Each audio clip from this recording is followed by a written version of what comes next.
I'm with Hadas Calderon.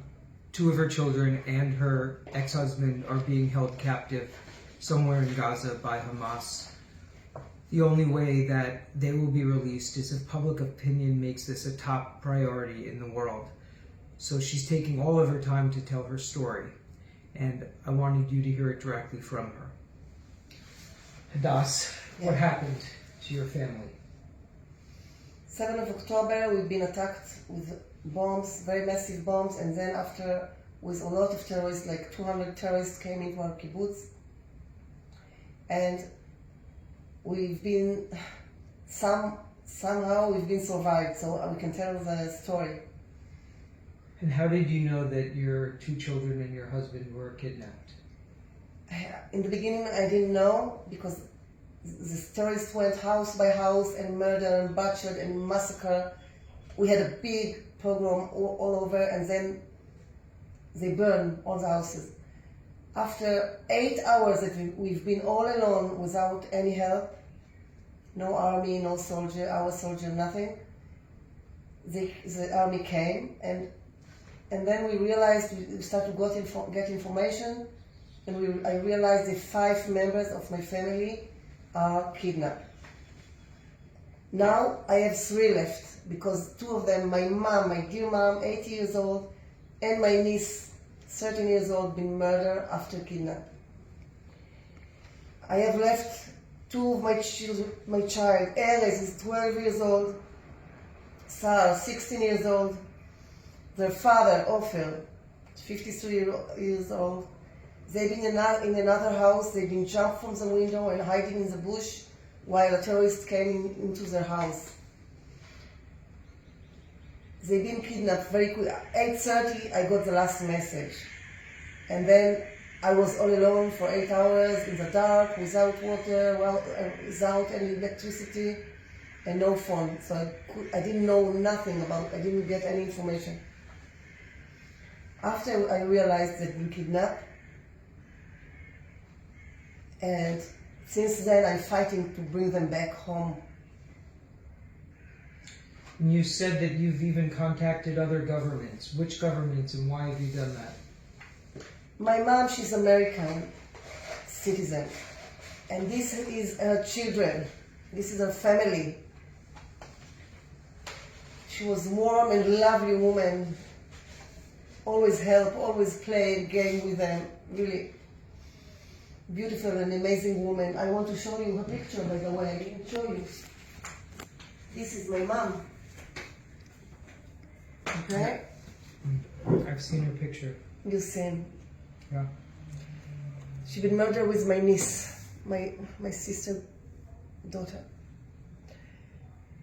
And I fight, and I talk to Biden, and I talk to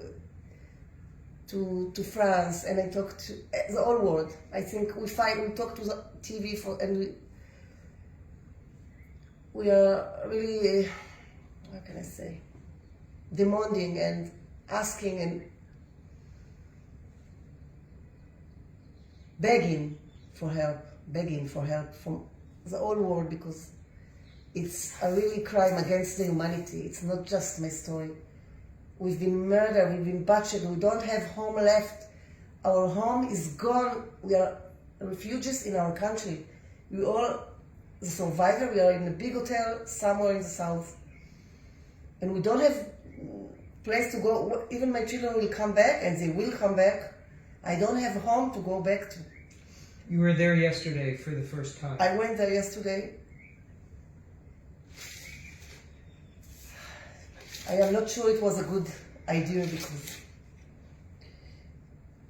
it's very hard to see, the place where your children been kidnapped from. The house, they've been, all the toys and clothes and a picture of I have one picture of them that been left. I saved one picture from there. You see, it's all black from the fire. I took it. This is Erez, this is my Erez, this is my Sahar, but she was baby here, very small, beautiful, amazing girl. This is her sister, big sister, she looks the same. This is Gaia. I saved it from the house. The whole house is burned. and I could just feel the terrifying feelings that probably they had that moment, that been taken like cruelly from their bed with pajama, you know. And since then, for 1 month, I didn't see them. And I don't know for how long it's going to be. I don't know if whenever I see them again, how time it's going to take and what conditions they've been holding, you know. I know they are deep in tunnels, 40 meters underground. I don't know if they eat, if they drink, and I want them back, I want to hug them, I want to smell them, I want to feel them.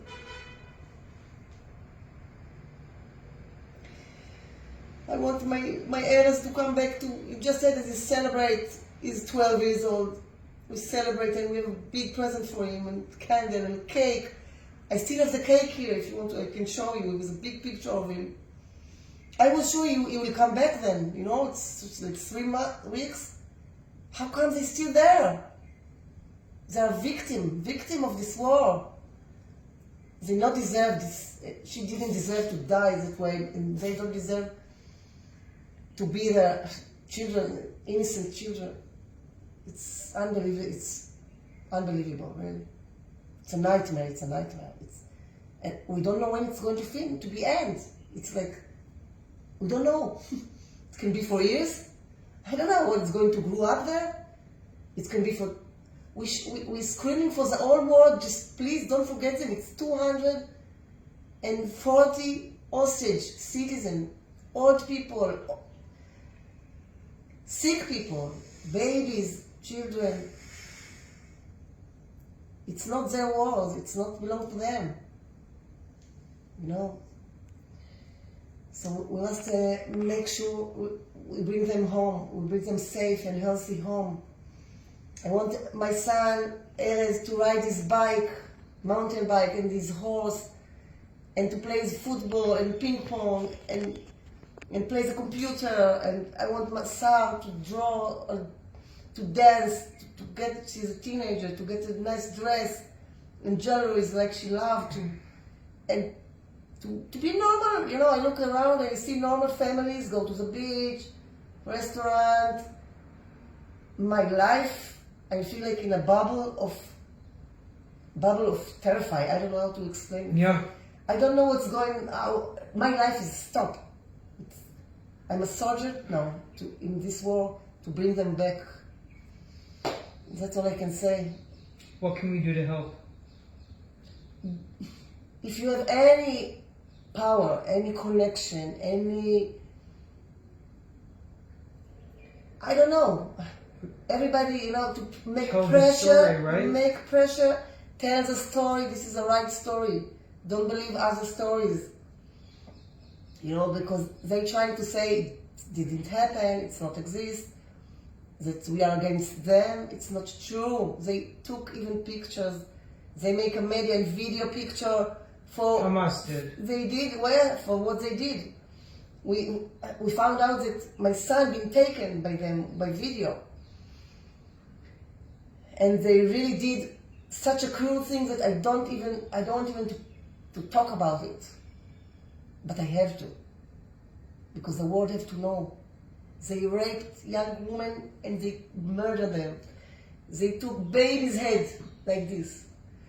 They took pregnant woman, cut her stomach and take the baby out. I can't, old people in their bed with pajamas, they shoot them or took them. I don't know if they still survive, you know, but sick people, I know them all. They need medicine.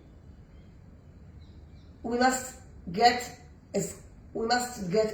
agreement, you know, ceasefire, prison exchange, whatever. I'm a mother. I'm not an army woman. I'm not a political woman. I don't know the solution, but they must find an agreeable solution and release the children, bring them home immediately. Every moment is critical. Every moment they're in a huge danger. That's all. Thank you for having the courage to tell this horrible nightmare It's crazy. over and over and over Yes, again. it's like instead of taking the psychiater, that's what I'm doing. I don't take any pills. I want to be clear. I want to be full power to bring them back. And they're coming back. They are. I know They are. They're coming back. I know they are. Yes.